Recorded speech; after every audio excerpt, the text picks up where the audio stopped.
Welcome everyone to Pentakill Season 4, Week 4, Game 9. I've got the Bandle City Rockets against Voidwalkers.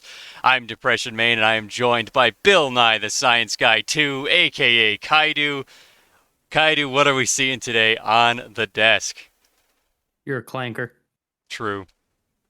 Nah, it was funny that when we actually started up the draft, they absolutely speed ran the bans. Yeah, it took, what, 10, 15 seconds for them to get through the entire first round of pick band there?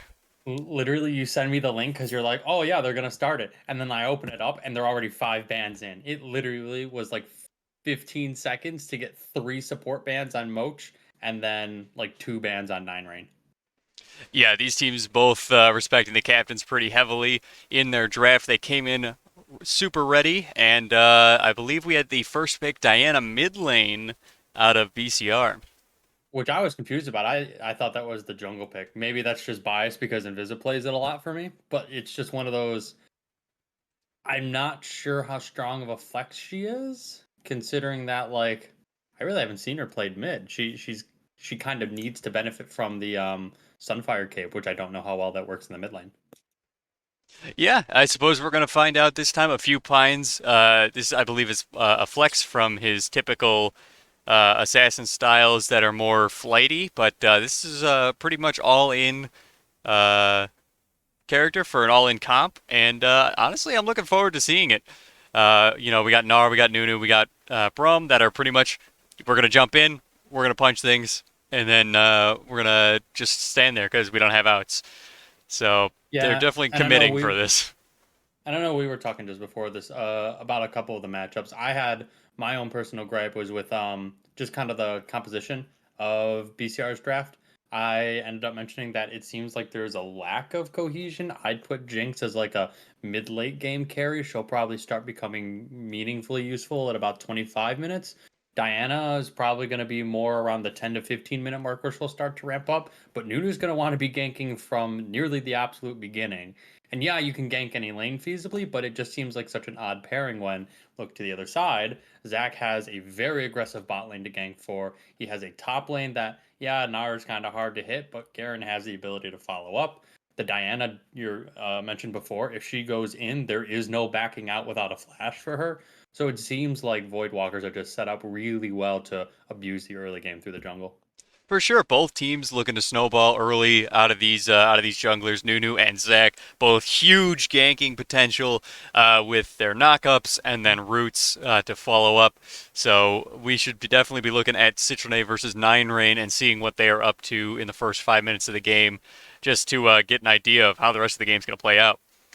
Um, Yeah, and if I look to the top lane as well, I mean, Gnar absolutely has the potential to neutralize that lane, and that could push the entirety of the game to the bottom half of the map, which forces dragons, forces more ganks, forces vision battles. I mean, if top lane is stable, this makes the entire bottom half of the map a lot more volatile. Yeah, I definitely agree. Tophagen and Moch have been both very prolific in running their lanes as well as starting to carry through bot lane. So they are probably going to try and look to play safe early and then steamroll into the late game based on, Nunu keeping them in the game early. We might also see, Kuchi Nugget and Zubaba having their second game this week where they go absolutely nuts because we did see them yesterday playing incredibly well, and I think we're looking to see, every single matchup's going to matter this game. If Garen gets out of hand, Sir Blackfish has been known to, hard carry a game, Yeah, and and I know I was mentioning I ended up playing a ranked game before this, and I was on the Tofu side of this matchup where I was playing Jinx into a Kaisa, and I got my butt thoroughly kicked. Now, will I blame it on the fact that no one on my team understood what playing around vision means? Oh, absolutely. I'm not gonna blame myself. What do I? It ruins my ego. But I also still genuinely take Kaisa into this matchup, and if Kuchi Nugget is able to play up to that potential, I think there's a really high chance here that they could steamroll the bot lane. And then again, going to, again, a couple of the assumptions here of top lane is even and Kaisa is able to steamroll the bot lane, that really puts Diana out of place, who does want to get out of lane and roam and look for a kill or a tower dive with her jungler. So, I mean, a couple things have to go right for BCR. Otherwise, they could be looking at what starts to feel like a runaway game pretty early. Yeah, I definitely agree. Rakan is one of Zubaba's main picks. I think this is the first time we're seeing Coochie Nugget on Kaisa. Roosty on a super comfortable Victor. We saw him play it a whole lot last season as well as this season, and he is always a problem on that Victor. Nine Rain playing Zac for the second time this season, and Sir Blackfish, I believe this is his second Garen go as well. Storm Shield on his Gnar. That's seen a lot in customs. Citrine, I believe this is her main champion at this point, is the Nunu. Pines on the new Diana. Tofujin on one of her mainstays, back to Jinx. And then Moch, I believe this is his first time playing Braum in the league. However, it is also one of his comfort picks as well. So everybody playing pretty comfy this game, building into a team comp where they can just fight forward on the side of BCR, and a team comp where we're looking to scale and snowball on the side of VW.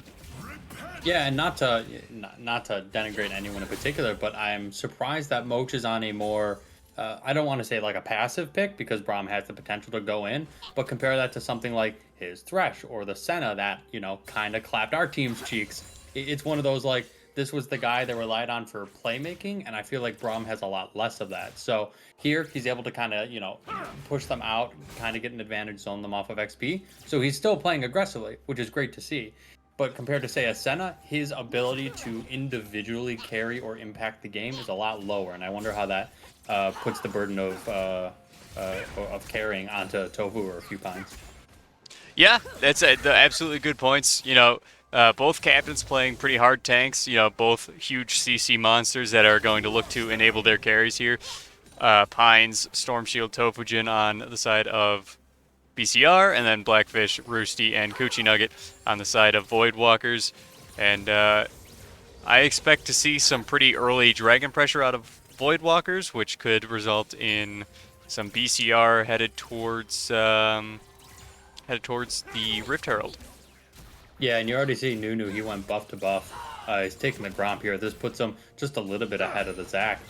This could set him up nicely for a gank mid while Zac's still sitting on red. I'm curious where that Nunu's going to path now. Looks to top. It looks like he might actually even invade. If he's just going to go straight to that red, no, it's a ward on the tri-bush there. But he'll be first to get that scuttle, and I think he'll be first to get the bottom scuttle if he really wants to push it. And that kind of vision setup kind of saves the team and makes the game a lot safer to play, which I think that BCR needs to have a good game. Yeah, I definitely agree. And here we go, mid lane. We are seeing some punches in the bot lanes, but she's just passing through here as wants both of those scuttle crabs, like you mentioned. Yeah, but now this does leave Gnar a little bit vulnerable. Garen is able to hold that wave there. That's going to be frozen right there. It means Zac could path in. The only benefit for Gnar is that Nunu had the foresight to place the ward in the tri-bush. Keeps him safe. This Gnar really actually doesn't have too much to worry about. He'll spot out the Zac there. The Zac already knows that it's warded. He's going to pop the sweeper and take it out. So far, kind of a passive game. Oh, but Zac is pushing up into the top lane. He was looking for something real quick, but didn't seem to come out of that. Yeah, I think Zac is now looking to see if Nunu left anything up in the top side, why, you know, she was able to get there already and then be in the bot lane through mid, you know, but he's just gonna be wasting a little bit of time getting some knowledge about where this Nunu is. I'd expect that information to be conveyed now to the bot laners where they're like, all right, well, we're under tower anyway, so I don't think we're getting dove. Yeah, but I mean, if you're that Zac, you feel really bad, although I might have to eat my words in a second because he might have an advantageous position on this Gnar. No, Gnar is able to get out of that really cleanly. Just like you said earlier. Yeah, I feel kind of bad for that Zac because he roamed straight into that blue side jungle and he found absolutely nothing. He was pretty much on ward coverage. They knew when he was going into that side and out. All the meanwhile, Nunu was getting the scuttle, going and getting raptors, going and getting, now he's on his Krugs. Like this Nunu's been farming while that Zac's been maybe getting some vision. Zac's finally getting those wolves, but that's far and away just a better trade for that Nunu. Now Nunu's able to come into the bot lane. He'll probably clear some vision or go for that dragon, perhaps. They actually have the ability to do that if they want to force it. Yeah, despite Dragon being a lot more beefy, that is still Nunu, the king of objective control. especially when it comes to neutrals. And like they know that He's got the Zach's on the pressure. other side of the map. So like this is an easy rotation. Bot lane has advantage. Nunu's already there. If I'm them and I have the foresight of all this knowledge, I'd be immediately positioning for a free dragon. Yeah, bot lane's got the prio. Diana's able to roam away from the Victor here. It looks like they're going to posture for it here. Yeah. See, And this is, Zach I mean, showing this top. Zach is spending a lot of time top lane. In what's kind of, I won't say an even lane, Garen has actually managed to secure himself a nice 20 CS, 19 CS advantage at the moment. But yep, easy moving for the dragon here. This is the freest dragon you could ever possibly want. And I mean, this game's kind of going exactly how I'd want, if I'm BCR, exactly how I'd want it to go. A nice slow roll. You've got a couple jungle advantages. You're going to get first dragon. It takes some pressure off wanting to be in the bot lane. Their vision line has been pretty solid. I mean, a neutral game, I think, benefits BCR in the long run. I agree, 100%. And especially for Tofujin, who's starting to secure her CS lead here in the bot lane. You know, that Jinx will scale up and outdamage the Kai'Sa in the late game, especially if she gets any of her resets and goes hyper mode. You know, towers will just get deleted. Yeah, although you do see Garen coming down to try and pinch the Nunu, and Zach's there as well. Can we pan over to that, see if anything's going to come of it? I don't think Nunu knows Zach is there. Can he get onto that? It does require the flash on the Nunu, but this is a Garen with ultimate. He's dead. What a slap there. The Zach Q connects with the fruit plant there, dragging Nunu back into it. I like that tech quite a bit, and that's first blood going over to 9 Rain. And that's huge because that'll allow 9 Rain to close the admittedly small gap that was created in the jungle. But I mean, that's, you know, vision line you can set up. That's a Nunu who's not running around that you don't have to worry about. This is, you know, if you want to try and start to change the tide of the game, absolutely give it to that Garen who's already running a CS advantage in the top lane. And a Zach who, I believe it was 9 Rain who wasn't it 9 Rain who had that like 10-0 hyper carry performance on Zach, not like last week? Yes, yeah, it was. 9 Rain has been very well performing over the past 2 weeks, and that reflects in the Voidwalkers now 4-1 record. So they are playing incredibly well through jungle pressure. Yeah. Oh, good on Nara. I thought he was gonna miss. It's one of those feel bad positions where you have like those 4 minions that all have like no health, and I'm like, oh, you're gonna miss all of them. Good jump in to secure it. Oh, Nara I like with the that. opportunity to maybe finish off here. That Garen does not have flash, and he knows it. Nar does. He should have absolutely pressured for that kill. He knows that Zach wasn't there anymore. This is still pressurable for kill. Definitely a tough scenario to be in without the rage meter starting to build there, because that extra health under the tower is incredibly useful when you're starting to beat up somebody.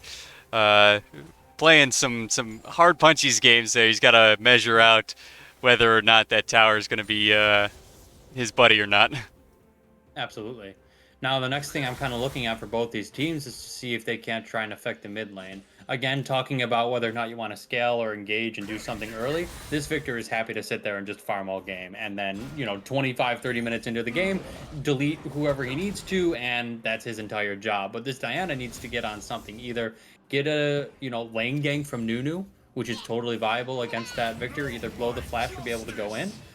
Oh, wait, do we have anything happening in the top lane? Little bit of punches. Oh, a nice looking bot lane now. Zubaba with a wonderful engage. Zach's able to go in, pull them both. That is a free kill to Kuchi Nugget. Is it 2 kills? No, just 1. Let's see if they go any deeper for this. It's not. But Kuchi Nugget's able to get the kill in the bot lane, and that is a huge CS gap that they'll be able to close real quick. Plus a turret plate or 2. That is a wonderful scenario if you're at that Kai'Sa. Yeah, definitely. Coming back out of that CS deficit there, the gold differential is now slightly in his favor. Kuchi Nugget now about 100 gold up on the Jinx despite being down about 15 CS there. Storm Shield taking an extra tower shot there just to hop over Blackfish. I like that move quite a bit. Good for you, Storm Shield. Oh, see, there's that Zach we're looking for. Ooh, misses the Q, and actually, if he hit that, he would have been able to pull that Diana back into the minion. Victor could have very easily flash exhausted, and they could have went for a hard engage there. But not going to happen. Also, Diana still does have her flash, so she is pretty safe. I'm kind of interested in that top lane match. I said that, like, if it was kind of an even or, like, a neutral match going on in the top lane, we'd see a lot more action bot. But this Zach has actually opted to sit on the top side a lot more, and that Garen has a CS lead, but that doesn't mean Gnar's actually out of it. We've seen this Gnar being able to bully and knock that Garen down to half health, and that puts both of them in this disadvantageous position. One with the health disadvantage, the other with the, counter jungling disadvantage. It's a very interesting dynamic going on. Oh, Nunu might be looking for something here. The snowball's starting to come around. I don't think they should dive Some this. are down on one, but yeah. But I definitely appreciate how well Stormshield is playing. Everybody knows that Nine Rain and Sir Blackfish are the vocal players of VW, and Blackfish is probably just keeping clear communication so Nine Rain knows what he can and cannot do on the top side. Oh yeah, and now this Victor, just hit 11 minutes and just hit 100 CSing pretty phenomenally. That's exactly where you want to. Not even just exactly. That's definitely ahead of where you want to be at. So he's probably been getting, a raptor or a wolf in between. But ooh, that is Nine Rain going in on Diana. Misses the Q. He's gonna waste the ult here, even though he's got other people coming up. Yeah, he has the tower advantage. Can he jump out? No, those are great Jinx chompers. Puts the Zac down. The Victor's there. He's gonna pop his. There's his ult. He can't really affect anything. He doesn't have enough damage. The Zac is dead. Oh, but maybe Moch might be in danger. Zubaba can't actually get onto anyone. That is a waste of a Nunu ult, I guess, in the meantime. Defensive, defensive Nunu ult. Reactive defensive. Reactive defensive. Great turnaround that happened there by BCR. I honestly thought that Nine Rain, especially if you hit that Q, that could have been horrible for that Diana. Yeah, burning through the Zac passive and can't be slowed there. Citrine is looking for Roosty. They're going to try for a little bit more. Slow. That's a root. It lands. There's the flash away, and he's going to get away with it. Gnar hopping out, trying to avoid some punches in the top lane. Gets away with that as well. Everybody's looking for resets to get towards this dragon. This is the mountain dragon this time after the first ocean. Notably, BCR has gotten both of the objectives so far that have spawned and used it to grab, used the Rift Herald, I'm saying, to grab the bot tower. Flash forward from Aaron. And Gnar's able to get the wonderful jump. Wow. Stormshield playing absolutely insane right now, trying to keep Sir Blackfish at bay. Sir Blackfish has been the primary carry in most of the games for VW, so Stormshield being able to mitigate this is incredible. You know that Zac is down there because you had that ward he just passed over. You have your Rage Bar building up, and that Garen does not have Flash. You actually might have an advantage if you could throw him into a wall. Yeah, Stormshield just trying to play safe, not willing to be the player that messes up and causes the lead to be lost. There goes the ult onto the wave. Not a very long cooldown, so you love to see it. This Nuda's in deep. Oh, but that's a great stun onto Moch. Moch has his shield up, able to block a lot of it, but is he going to be able to get out of this? It looks unlikely. No, he's gone, and Tofu takes a lot of damage on the way out, too. There goes a few pines. 3-man ult only hits 2 of them, but that's exactly what you want to see from the Diana. Great job. That is a very dead Gnar in the top lane as we casually pan back to the mid lane. We have more fights going on. Zubaba with an excellent knockup onto the Nunu. Nunu with a much better ult there, but it's not enough damage to finish anybody in particular off. Tofu, who was knocked really low at the beginning, is not able to deal damage to anyone in particular. And all said and done, it looks like Voidwalkers is able to walk away with a decent advantage, a couple of kills, and they'll be able to claim the dragon off of this. Yeah, absolutely. Grabbing some dinner plates off of the mid tower. Roosty is getting a little low. Few Pines and Moch looking to capitalize as the the dragon gets taken here. Dragon's 1 for 1. Nice little Jinx rocket there to say how do you do. But nothing going to come of that. Moch trying to steal perhaps with a Q here. That could be fun. He doesn't get it, but that would have been amusing. And Garen getting away with a big play. And as we get later and later in the game, Garen is going to be a bigger and bigger problem for this Gnar, who is just going to be able to... Whoop, doesn't quite stop the back there. Gnar could be in threat of the Garen ult. That true damage is absolutely immense all the time. Citrine in the middle of everybody here. Yeah, I don't know what they're going on there. What a weird hunt to go in. I mean, like, you have effectively no vision. I don't know why they're that deep. Looking to catch them resets. Their entire blue side and red, like their entire blue and red side is up. I have no idea why they're trying to invade. Just like take the easy farm. Something of note though is that kind of like a duo best case scenario here for both AD carries. Tofu's been able to farm and hasn't died. While on the same note, Coochie Nuggets had an advantageous or like aggressive play or two, which is exactly what they both want to see. It's kind of a neutralizing effect, but Coochie still hasn't been as effectual in the early game. And I wonder as this game starts to pan on, and as I generally tend to favor the Jinx into the late game, how Kai'Sa chooses to be effective in team fights or skirmishes. Yeah, it's definitely going to be a matchup to watch now as we are sort of seeing how the other matchups are playing out. Zach getting a little bit of the advantage onto the Nunu there. We're seeing Victor and Diana going pretty even. Victor just kind of getting better of the ganks here as the teams collide, and then our supports have been sort of roaming up with the junglers a lot, so that just sort of plays into those matchups a little bit. Yeah, and this Victor's still hard farming, plus 2 kills. I mean, he'll probably be online a lot sooner. Expect probably closer to like 22-ish minutes at this rate. Naru's able to jump away again. But like that Victor, if he's effective, you shove that guy into a side lane, and all of a sudden you have pressure that I generally don't believe there is anyone on BCR that could immediately deal with him in a 1v1. God forbid you might have to send 2 people down, and you're going to start losing objectives fast. So this is starting to run away for Nuclear Rooster, and let's see if he can secure the advantage. Yeah, and this is a pretty stock standard. Here we go with the Zac engage. Does land the very max range Q. But he flashes away. Great job. Yeah, what a fucking disengage there. Nunu coming in for the re-engage.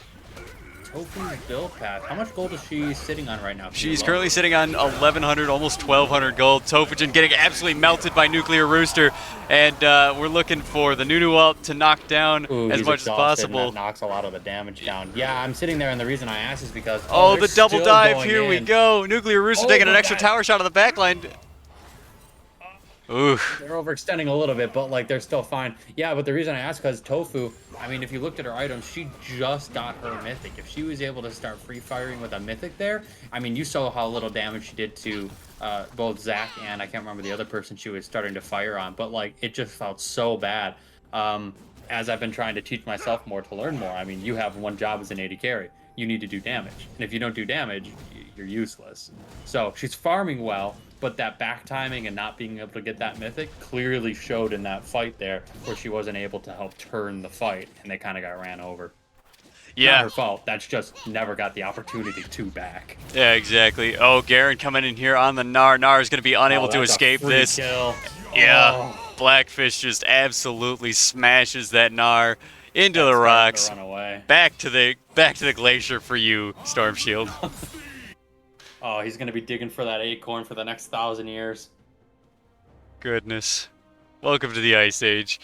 Dragon coming up here in about a minute. Herald is already spawned. Nunu is engaging on 9 right over at Nuclear Rooster. Going to be the first one there. No Garen. one else on his team in the immediate vicinity. This Nunu has now twice ran into no vision. It's a very aggressive play when, again, he has advantages he could be securing elsewhere on the map. They actually have vision secured for Dragon coming up in less than a minute at this point, and they could try and play around that and look for a pick.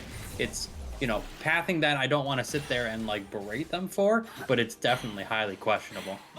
Moch looking for Coochie Nugget here. Great job. Is that a... Oh, Braum had ult. I kind of... Oh, but that Diana was ready to go right in too. Maybe that's why Braum didn't ult, because there was still the flash on the Kai side. Yeah, definitely... doesn't get the heal there, but does get the flash, the ever-important cooldown before the dragon fight here. It looks like BCR is not quite posturing for it, but they are going to hold a vision line in case they can make some pressure here happen. Yeah, and because that Nunu is dead now, if you look at it, we're starting to see a move in by Voidwalker to get vision on Dragon. They're able to push first. Zach's able to get on there. Actually, this might be one of my favorite things, Captain on Captain Violence. Teleport from the Gnar, but his big Gnar just actually... Big Gnar, lol. His big Gnar just fell off, and all of a sudden he's completely useless in that team fight. Gets engaged on, is able to get out, but questionable positioning and timing of the Gnar, or of the Mega Gnar there. Yeah, if he actually teleported in at a different spot, he could have, you know, helped poke out and maybe gotten that Mega Gnar back up, but now he ended up having to blow his flash as well, so that denies an engage. It looks to be a pretty, I don't want to say free, but I mean, Voidwalkers is definitely, you know, it's their dragon to lose right now. Yeah, I don't think BCR is going to challenge this one. Maybe they let Jinx throw a rocket into the pit or something, but looks like they're all headed back to lanes to grab some pressure. Nuclear Rooster already left to grab some attention there in the mid lane. And you know, if you're BCR, you didn't lose anybody. You only had to use the flash teleport off the Gnar. All things considered, that could have been way worse, considering you're down, you know, 4.5k gold, and you know, some weird back timers there. Jinx again sitting on 1,800 gold. I was about to say though that Jinx is actually caught up and now surpassed the victor in farm. If there is one way that BCR is going to get back into this, Jinx is called the hyper carry in the game for a reason, and she is currently CSing maybe just under completely like optimal rates, but damn near close. And if anybody's going to have the opportunity to start mowing through people, it's going to be Tofu with, she's got her mythic. I'm curious what kind of Zeal item she's going to get after that. And actually, I'd just go straight for a Lord Dominic and start mowing through some of the tanks like Zac and Garen. She could very well open up a team fight with the right positioning. Yeah, I absolutely have to agree. Jinx going hyper mode, getting those resets, either via rockets or the machine gun, are absolutely detrimental to both tanks and carries alike. To go in, Zubaba kind of trolling a little bit by showing over there, kind of pushing them off. But that is the Rift Herald going down, easily going to take down that tower. Mrs. Rift Herald over here is known for her demolition abilities, and she will not be stopped. Yeah, there goes the Herald there. Yeah, no dancing, Shelly. But if Gnar misses the Q, this means Garen's going to have a free time hitting him, but luckily Storm Shield's got the rest of their team to come out and bail him out.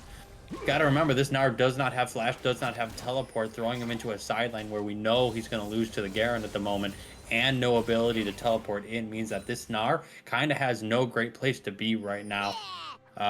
We saw that cannon miss, by the way, Tofu. Prisma's going to count that one. Oh, absolutely. Oh, Prisma, yeah, how's the stats team doing? Do we have any, like, where's my beautifully crafted Excel table? Oh, it is well on its way. We are waiting on some of our number crunchers to just data input for us, but it's all set up and the numbers will be coming out. There will be a stream later this month where we go over some of the cool facts and introduce some of our highlight players and look towards the All-Star games as we get closer to playoffs here. Listen, all I'm saying is if we're going to start pointing stuff out, I do not... I'm going to have to put my snarky comments to the side because we haven't engaged by 9 Rain. He's going in. Sir Blackfish is there. Oh my gosh, did Kuchi... No, Kuchi not did spot lane. But there massive goes Tofu. Gnarl! She's able to free hit. Tofu's free hitting. She has the chance to pop off here. There it is. There's a couple kills. There's a third kill. She could follow up. This is absolutely massive. This is exactly what BCR needed. That is a quadra kill for Tofu. You love to see it. And here comes Kaisa trying to pick up anything he can here. Oh, he does end up going in on a few pines. Right in, but few pines is able to stall for a little bit. They're going straight to Baron, though. This is absolutely it. If you wanted to see anything, Tofu absolutely made the right choice there with her positioning and the kills, and it all came together for a nice moment, for a nice set of kills. They get this Baron. This allows them to keep the side lanes pushed out, and I keep repeating it. If this game goes late, Tofu would be the one to have to carry it. If this game goes late, though, she will have to contend with Nuclear Rooster now, who is absolutely scaled his way to being relevant at this moment. We'll see who's stronger, Tofu's positioning or Nuclear Rooster's ability to get in and blow up what seems to be BCR's win condition at this point. Yeah, after that team fight, I think we can confirm Tofu is confirmed a better meat alternative than fish or rooster. So clearly... Yeah, that was a great joke, first of all. Second of all, that was just it. That was incredible. You know, we got Storm Shield on the Gnar to hit 4-man ults there. Here comes Siren again, looking for revenge. Great job by the Braum, but it looks like Tofu's going to get blown up. Oh, my goodness. Oh, we're finding out way too quickly which side of the late game's going to pan out, and it looks like that Victor's ready to just end it now. 9 Rain's going in, and you want a bad joke, here it is. If I'm putting my money on a Storm or a Rainstorm, I'm putting my money on 9 Rain. Oh, goodness, this is a terrible cast, a terrible day for Rain. And it looks like Pines is getting sucked into the team. Oh, but that's a great ult, but just doesn't have the damage to make anything of the 4-man ult there. Gnar's there, but then again, no team to follow up. They can just stop the tower from being taken. And again, they'll get the rotation. That is another dragon on the side of Voidwalker. Third dragon, it'll put them one away from Soul Point. Dangerous looking game here. It looked hopeful for a moment from BCR, and it was all thrown away by one good engage by Voidwalkers. Yeah, I definitely think, Nuclear Rooster getting that shutdown is going to be really big for the Victor there. Now pulling his lead back from the CS, picking up the bot tower and the dragon there. And I think it should be noted that Coochie Nugget after that bad fight in the mid lane, does pick up a solo kill and then picks up 2 more kills in this little scrap here. So Yeah, Kai'Sa Gucci has coming been back able to in. find their way into relevancy real fast. I mean, absolutely starting to pull ahead. Or not pull ahead, I should say, but pull equal in items, and that means that they'll be able to do a lot more assassination. You got to remember, especially into this point in the game, against someone like a Diana or a Jinx, that Kaisa effectively acts as an assassin. So we'll have to pay attention how eager Kuchi is to get in and see if they can do some work. Yeah, we know we love some eager coochie around here. I love me some Kuchi, man. So what we're seeing here, we have 14 kills on the side of Voidwalkers to BCR's 5. However, BCR has all 5 of their kills on their hyper carry. Yeah, it's definitely lopsided, whereas you have the kill share between that Garen, the Victor, and the Kaisa on the other side. I mean, it's all on Tofu. It's one of those things where it's like there's a lot of pressure residing on Tofu now. She has the gold, she has the build, she has the champion to make it happen on. There are, I'd say, 2 things that really have to happen to ensure that she is set up optimally to make a fight happen. Number 1, Voidwalkers kind of has to be grouped together. They can't get too far out. They can't start snowballing onto them. Otherwise, Tofu doesn't have the ability to kind of do damage to multiple people at once with her rockets. And number 2, Moch has, is it Mooch or Moch? Moch. Moch has his work cut out for him, preventing not just the Zac engage, not just the Rakan engage, but I guarantee you that Garen has one person in sight that he is going to Q flash for. It is pretty much all on Braum, with maybe some side work by Diana to try and pull them off of Tofu, and that is difficult. Yeah, tower going down here, 2nd tier bot lane, not able to be defended there as the Victor Zac threat is too great. And looks like bot side jungle here belongs to the Voidwalkers as they are trying to find a sneaky fight here over this vision. Yeah, and this is where the game starts to feel really choked out. I mean, we're looking at just about a 6k gold advantage now. Voidwalkers is really just pushing up the vision line so that BCR doesn't really have anything, and engaged by Zac, and I hate to say it, but Citrone, ooh, Great flash. Yeah, I was so excellent ready flash. to call them dead to rights. That's, yeah, wow. Curious choices, though, I will say, by Voidwalkers. I mean, there's nothing to play for on that side of the map. There's no objectives to play for. They're really just looking for kills. But with BCR playing so careful, I would have loved to see one of them go back and have already shoved in that top wave. And they could easily be doing a 1-3-1 right here and pressuring all 3 and pulling apart BCR. Which is super beneficial because, again, BCR wants them all together because they only have 1 carry at the moment.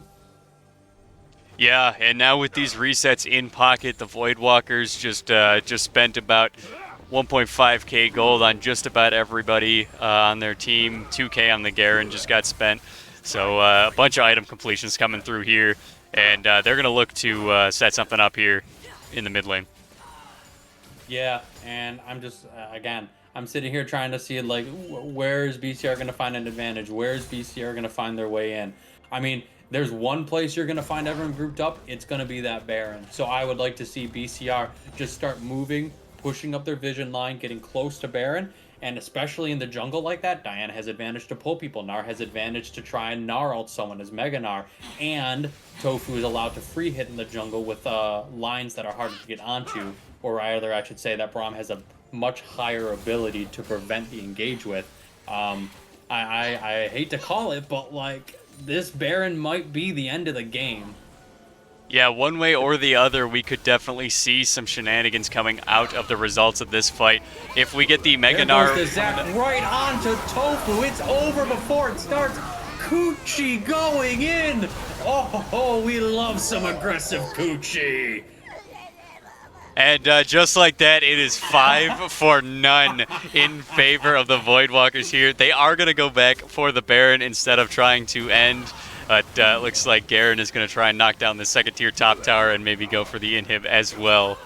What a professional you are. You could have easily reacted to that. Oh, 100% I could have. And I made the joke the first time. I don't think I have to feed into that any further. I don't have any more weather-based jokes, so Coochie it is. I wanted to throw in a Coochie Coochie Goo because I thought that might work well, but I haven't found the opportunity. Well, if you like the Voidwalkers, Nine Rangers rained down some pain all over BCR, and that was some excellent team play there. Sujin didn't have even a chance to get out of the way. Absolutely No, that bursted felt down by real bad. everybody.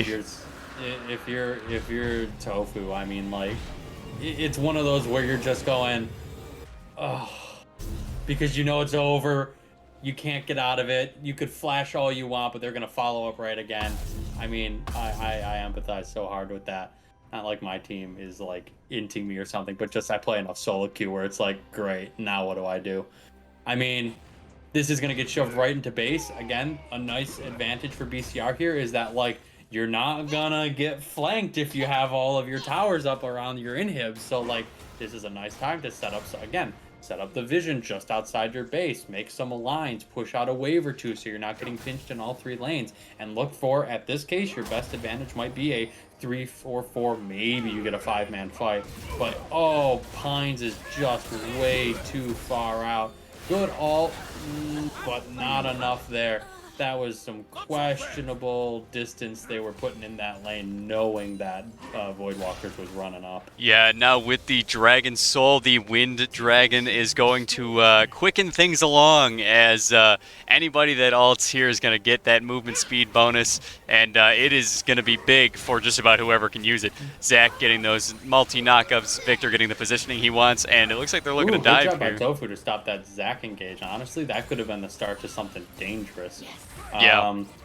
Interesting to note, Tofu did go IE before they went Last Whisper, before they went Last Whisper, which may be affecting some damage numbers. Probably not, because Jinx benefits from the crit really well. And there are really, if you're just looking for armor, actually, it's really only the Zac. She might have optimized her itemization a lot better than I was saying earlier into this game, and credit to her for that.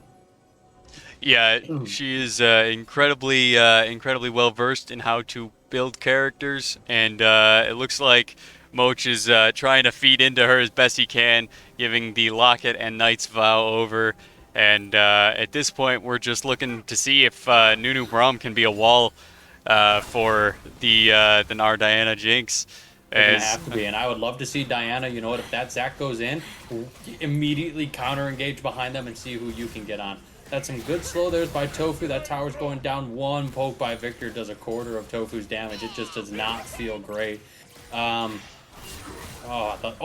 another hit by that Victor. Immediately going to send Tofu right back to the base. This Zac is going to look for the engage, but that just feels so bad because now you're conceding at least an inhib, probably another tower. I have no idea why BCR is engaging on the furthest person away when they could have easily jumped on the 4 members.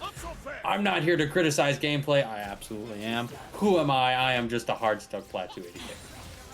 Yeah, and BCR's got to make something happen here, or they are going to be playing turtle until the sledgehammer comes down, and that is not a place you want to be in the middle of the highway, you know?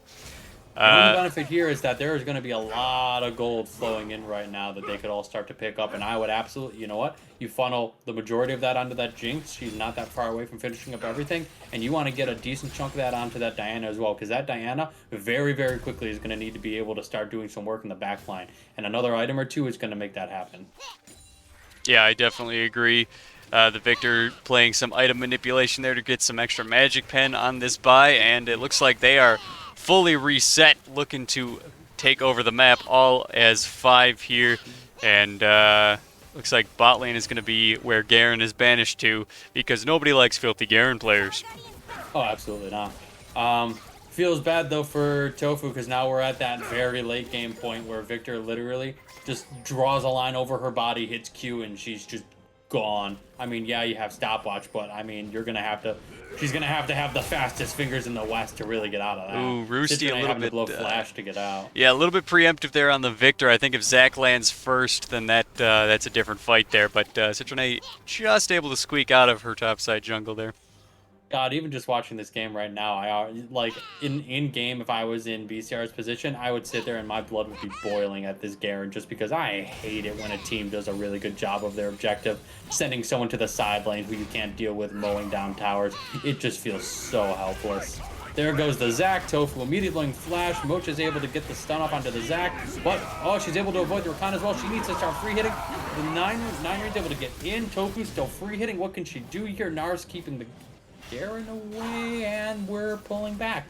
Overall, even, which at the moment benefits BCR. Yeah, that's what you want to see if you're BCR. You know, the Jinx survived, and therefore Voidwalkers couldn't just end the game.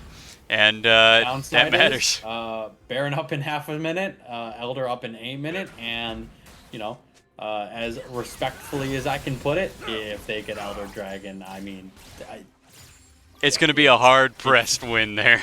I don't even want to say hard pressed to win. I mean, name a character then at that point on Voidwalker who can't just blow up Tofu. Zubaba. Rakan No, is I not. still believe he could. He's gonna literally, he's gonna ult, jump in, knock her off. He's gonna drop the redemption, and it's just gone. That's it, yeah. Storm Shield building his rage. They're looking to fight over this Baron, I think. Trying to bring something back. They're realizing that... To get there. It's burned down. That's gone to them. But if you're going to take a fight somewhere, I mentioned this before, they are all grouped together. Here's your chance. That Diana needs to go in and get an ult off. Oh no, they did manage to find Sujin. And Tofu is gone, and this fight is over. It is an ace. And this game is going to Voidwalkers. Yeah, 1 for 5 there. Sujin did manage to grab the 1 kill, but and it was on Rakan. Rakan cannot burst down Jinx, just like I said. But that is going to be Voidwalkers tying it up at first place currently for the seed. Wait, I got one. Let me put here, let me put it together. And that is, there it is, Voidwalkers Void running to the end of the game for their 5th victory of the season. Absolutely. Let's talk MVPs. Who do you want to give it to? Maybe it sounds rude, but no one particularly stood out as like a hyper carry. Everyone did their job pretty, like, exactly on the spot.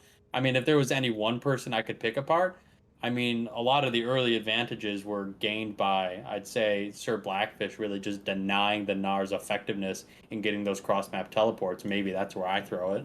Other than that, Nine Rain's always solid with his engages. It's really hard to not give it to him.